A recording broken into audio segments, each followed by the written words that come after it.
soal Jokowi dan Gibran itu satu paket. Nah, itu jadi dia. jangan dilihat paket itu Prabowo dengan Gibran yang katanya nggak bisa dimakzulkan karena satu paket. Yang benar satu paket mah Jokowi dengan Gibran. Jadi Jokowinya diadili, Gibran dimakzulkan. Paket gitu. hemat kalau Itu kata paket Pak Rizal hemat di tulisannya kemarin itu itu paket ya. hemat Paket Kang Epul. hemat. Tapi paket hemat ini kan akan menjadi sebuah proses yang akan sangat panjang dan melelahkan.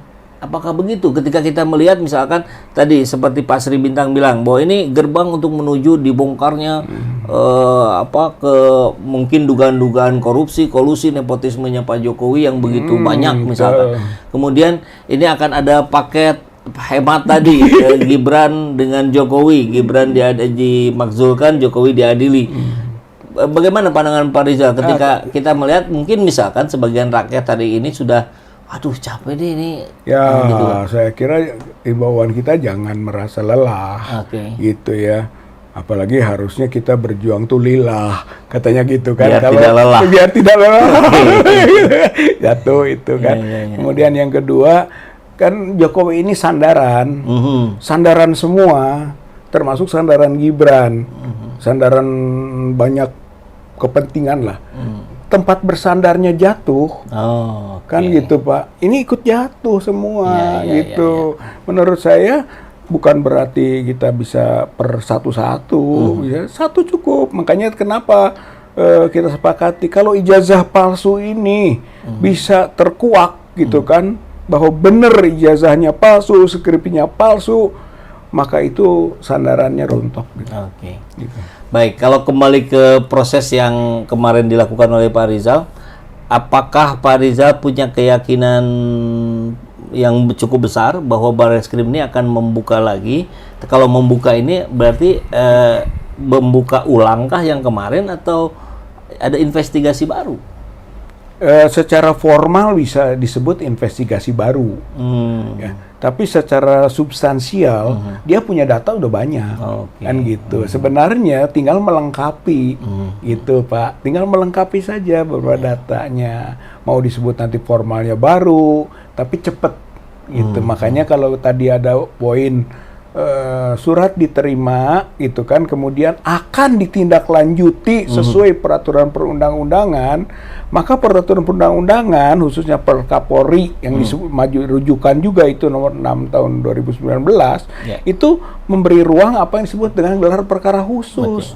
Berarti sekarang mah tinggal menuju ke gelar perkara khusus dari bukti-bukti yang ada ditambah lagi mungkin dengan bukti-bukti baru yang melengkapi, jadi lebih cepat, gitu. Kita berharap begitu, jadi tidak lagi dari nol lagi mencari, gitu kan. Saya kira itu nanti juga kita akan publik ataupun ahli-ahli hukum atau mereka yang berada di ruang sebagai praktisi hukum, gitu kan, mengawal.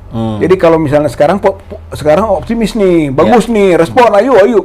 TPUA siap bersama-sama Barreskrim, gitu kan, bersama Karo Wasidik, bersama Wasidik lah, untuk bersama-sama menuju ke transparansi dan akuntabilitas, gitu kan, dari permasalahan dugaan ijazah palsu Jokowi. Ayo bareng-bareng, gitu prinsipnya. Selama masih bisa berkomunikasi secara baik, ya tentu kita sangat optimis dan responsif. Tapi kalau misalnya nanti dia belok, terulang lagi, ya kita juga melakukan langkah-langkah hukum lain, gitu. Saya kira ketika sesuatu proses hukum, gitu kan, berbelok, ya kita harus melakukan dengan langkah hukum yang lain untuk meluruskannya lagi, dan itu tidak akan lelah.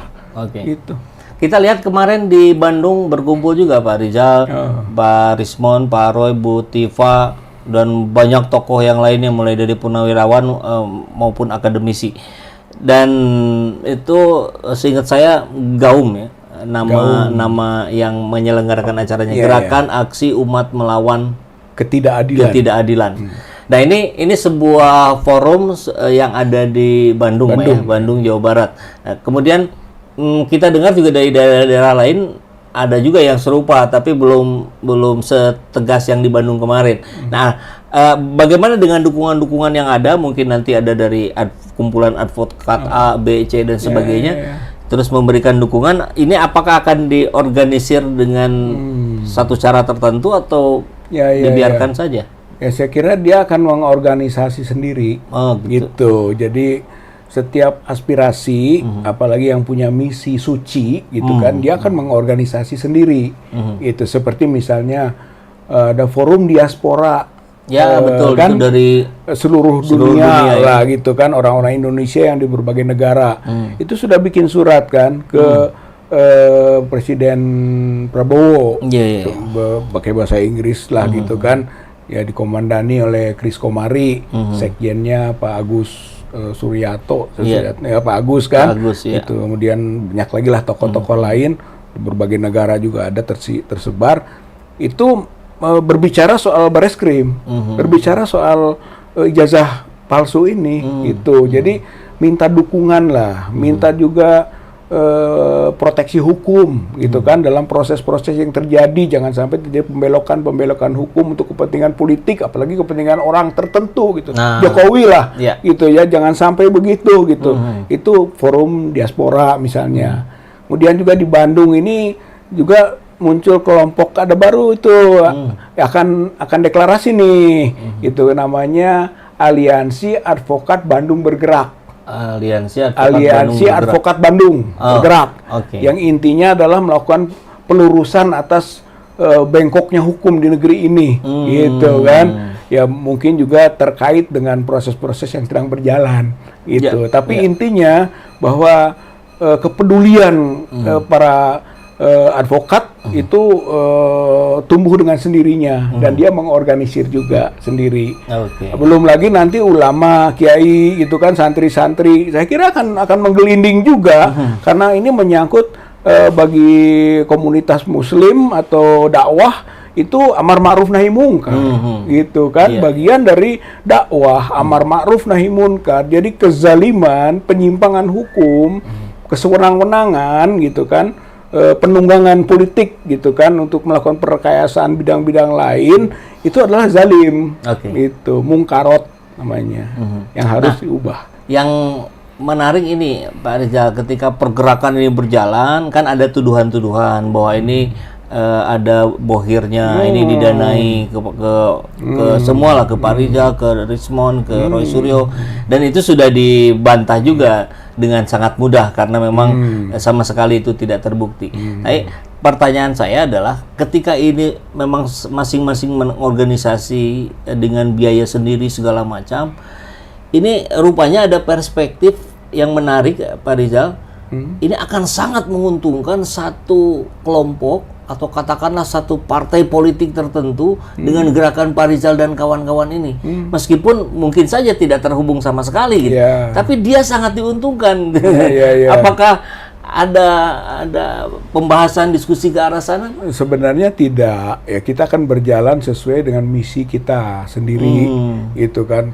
Nggak boleh kita melakukan langkah-langkah yang bisa bahasa orang tuh ditunggangi, gitu kan. Betul.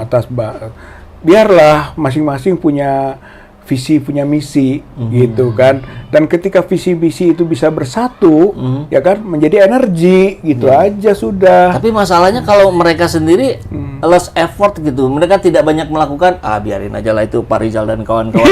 Yang paling untungkan kita. Nah, semacam itu tuh bagaimana itu Pak Rizal? Ya kita kan nggak bisa mundur gara-gara itu, kan gitu, nggak bisa.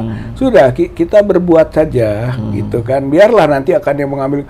Yang untung besar dari kesuksesan kita adalah bangsa Indonesia, rakyat Indonesia, gitu kan. Kalau dia mengelompok dalam partai politik, mengelompok dalam ormas, mengelompok dalam lembaga-lembaga swadaya masyarakat, ya nggak apa-apa, karena itu bagian dari masyarakat atau rakyat. Yang penting mah kita berbuatnya untuk kepentingan yang jumlah orang banyak, itu saja, gitu. Jadi kalaupun kita nanti menjadi risih oleh kondisi-kondisi begitu, menyebabkan kita menjadi tidak berbuat, Kang Epul, gitu, atau mundur. Dan ini juga mungkin ini tuh istilahnya apa ya, penyelewengan niat itu apa?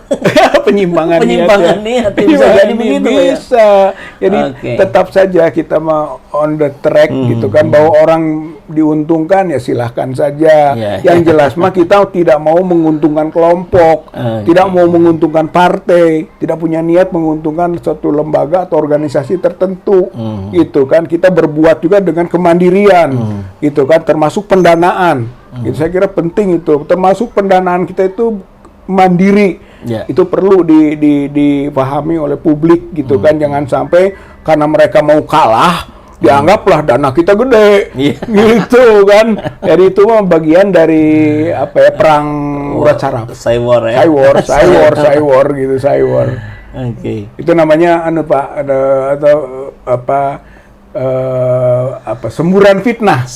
Itu ada cara begitu, gitu. Sebelum kita kalah, sebelum kita tunduk, fitnah dulu orang, gitu, supaya nanti berbalik kondisinya. Tapi kalau kita mah tidak, gitu kan, ruang begitu sudah menjadi bagian yang tidak terpisahkan. Biarlah mau fitnah kayak mau apa kayak, yang penting menjalan saja. Insya Allah gitu, pada waktunya ketika kita berhasil, kebahagiaannya dinikmati bersama.